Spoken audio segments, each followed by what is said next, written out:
Salut, c'est Laurent. Dans cette vidéo, nous allons vous parler du rempotage, comme pour les vidéos précédentes, sauf que les tomates ont bien poussé depuis. Ensuite, changement de décor, nous irons semer et planter en extérieur.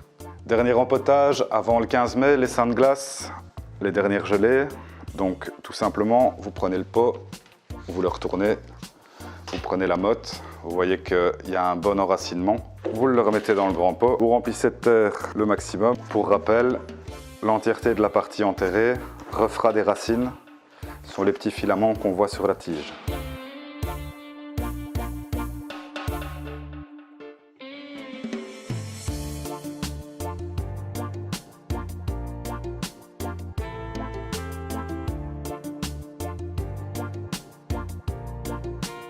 Et alors, comme toujours, la variété. N'oubliez pas, dans 2, 3, 4 semaines, vous aurez oublié.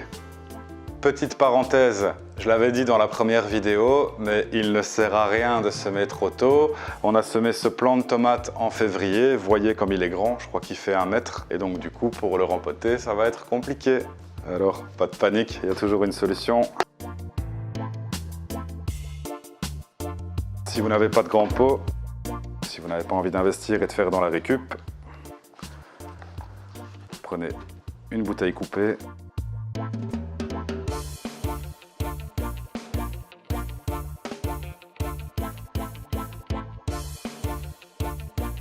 Et même chose, on met du terreau.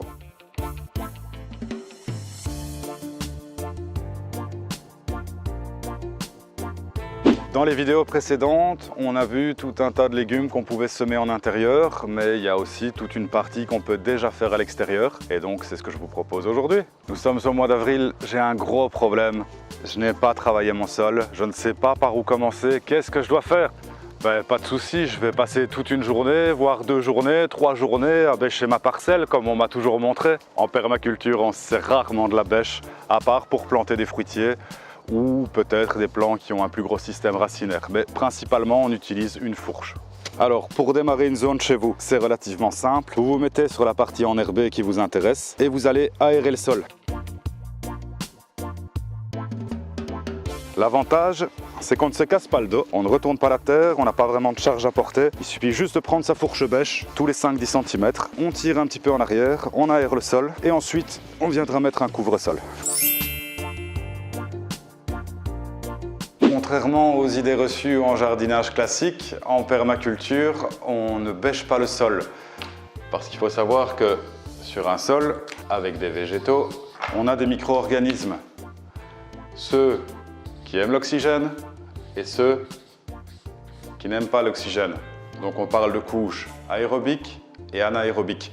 Quand on bêche son sol, on déstructure ce que la nature a mis des années et parfois des décennies à mettre en place. À la place, on va venir mettre un couvre-sol par-dessus les végétaux. Les avantages du couvre-sol, paille, foin, tonte, feuilles mortes, sont nombreux. Ils permettent d'une part d'avoir moins de végétaux non désirés, d'autre part de maintenir l'humidité, de devoir arroser moins et en plus ça vous permet de favoriser la vie du sol par la décomposition des végétaux qui se trouveront en dessous et par le travail des vers de terre et des micro-organismes qui viendront enrichir votre sol grâce aux matières organiques que vous aurez mis par-dessus.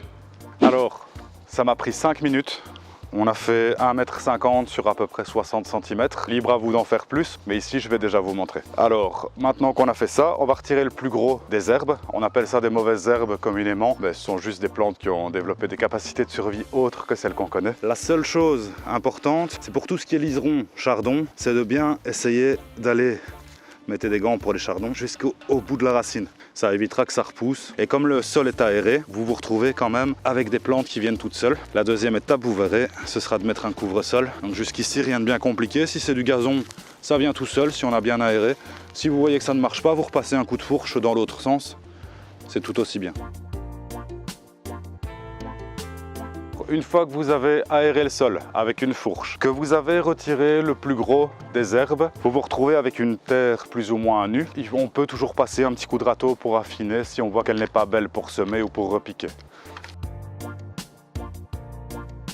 vous avez une zone où vous pouvez déjà commencer, si la terre est bonne, à semer ou repiquer des plants que vous avez achetés au marché ou dans des jardineries.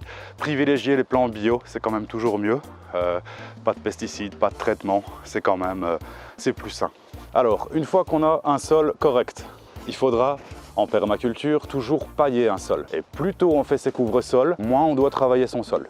La technique est simple, on prend de la paille, on les miette au-dessus de la zone, on vient faire un bon paillage de 10, 15, 20 cm en fonction de la matière première que vous aurez. Alors une zone comme celle-ci, vous l'aurez sûrement fait dans votre jardin, sur une pelouse, sur le gazon, du coup c'est toujours un petit peu plus compliqué, le sol doit travailler un petit peu, il faut l'aérer peut-être 1 ou 2 fois, vous pouvez faire ça 1 fois par mois, 1 fois tous les 2 mois. Alors ici on se trouve sur une zone qui a été paillée en septembre, fin septembre et début octobre. Donc première étape, on retire le paillage à l'aide d'un râteau et Made in Belgium celle-là. Alors la grelinette, c'est un outil vraiment important en permaculture. Ça permet d'aérer un sol sur une bande qui est déjà plus ou moins de la taille qui nous intéresse. L'idée, c'est toujours de ne pas retourner le sol. On va toujours en arrière. Ça nous permet de ne pas retasser ce qui a été aéré.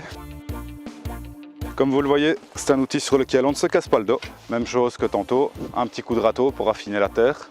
Et ensuite, on plante, on sème et c'est parti.